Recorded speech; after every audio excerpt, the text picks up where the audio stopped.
You're listening to Workplace Perspective, an employment law podcast presented by Sapphire Legal. Workplace Perspective is a regular podcast series for employers and employees focusing on education, training, and the law to help organizations of all sizes develop and maintain successful workplace relationships.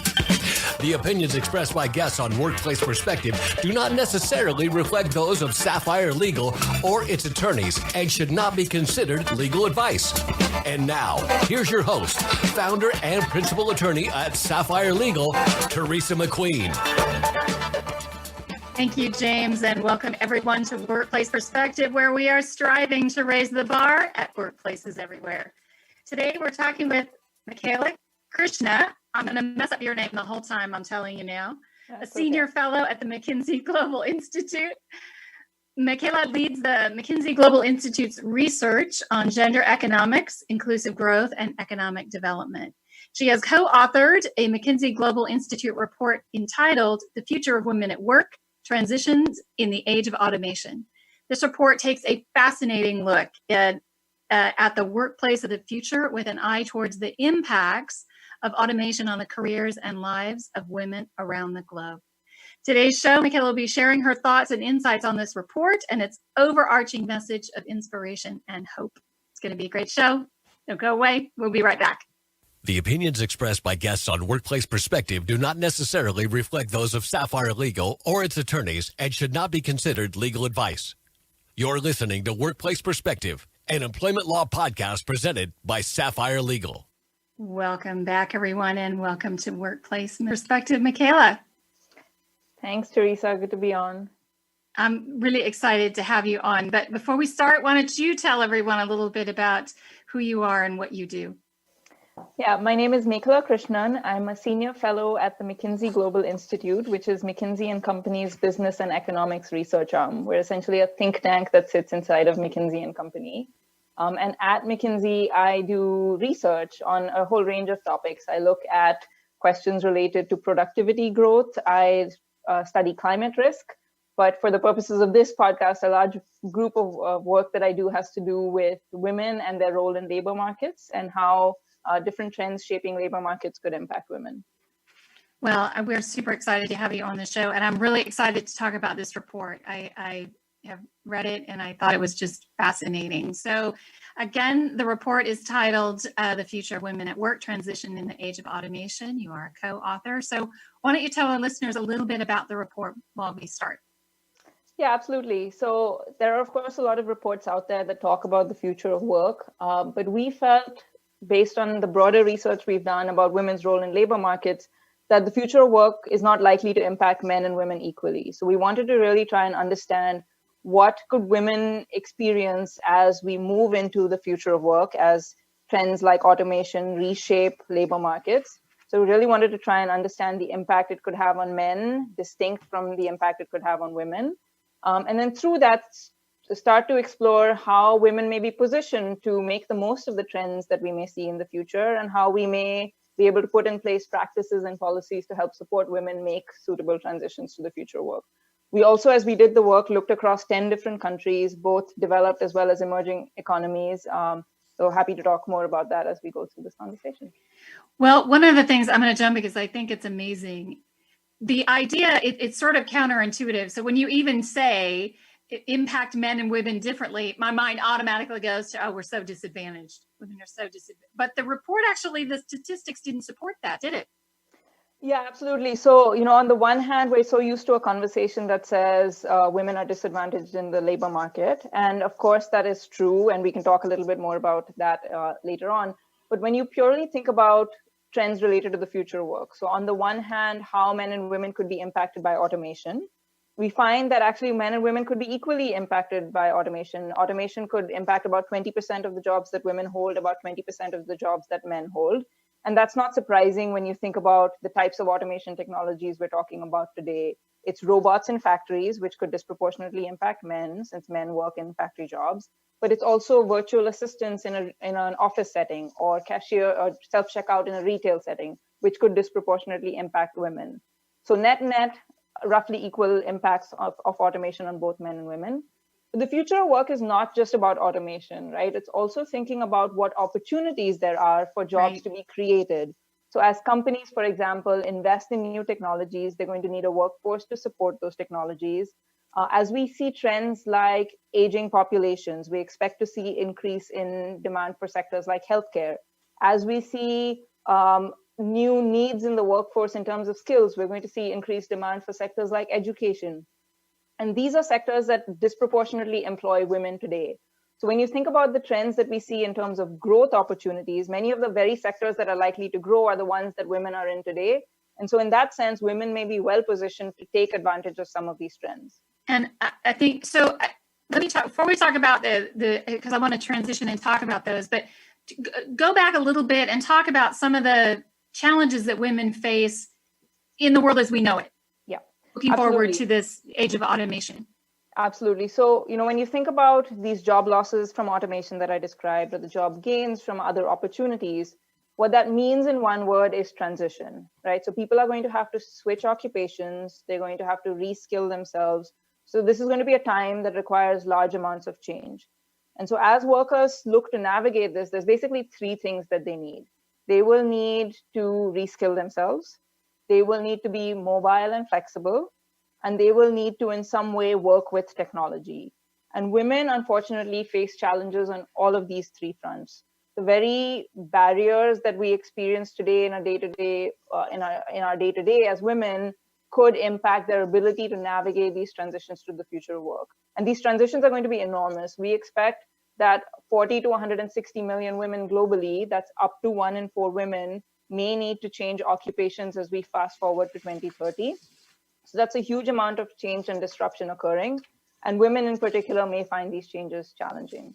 When we think about skills, for example, we know in many countries, women have lower educational attainment rates than men. Women also, frankly, have less time than men to reskill, right? So across the world, we find that women might do 3 times the amount of unpaid work in the home. So things like cooking, cleaning, watching children. So now not only will they have to work in paid work, do their unpaid work, they also need to find time to reskill themselves.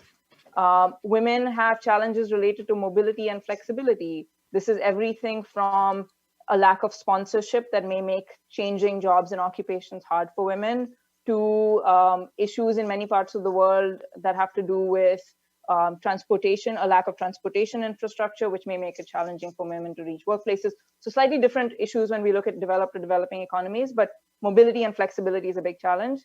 And then this challenge of technology and access to technology. Across the world, men tend to use technology much more than women. And if we are moving into a workforce that relies on technology, that means women may not have the right skills.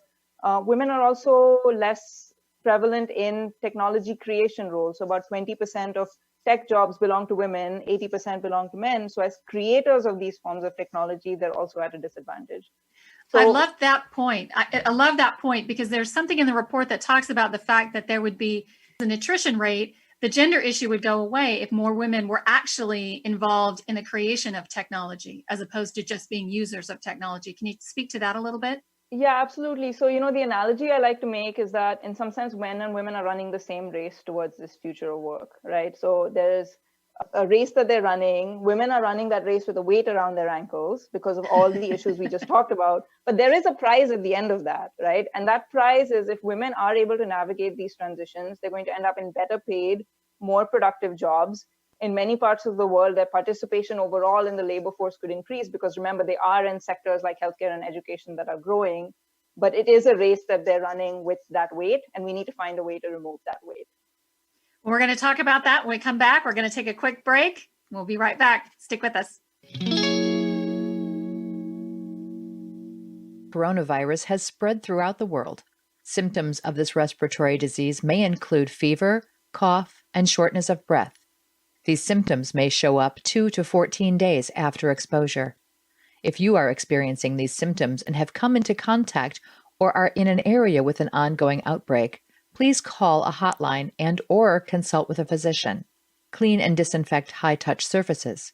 For more information, please visit cdc.gov/COVID-19. Thank you. If you enjoyed today's show, do this. Share us, like us, give us a review on your favorite podcast app. It means a lot to us, and it ensures more people tune in and raise the bar at workplaces everywhere.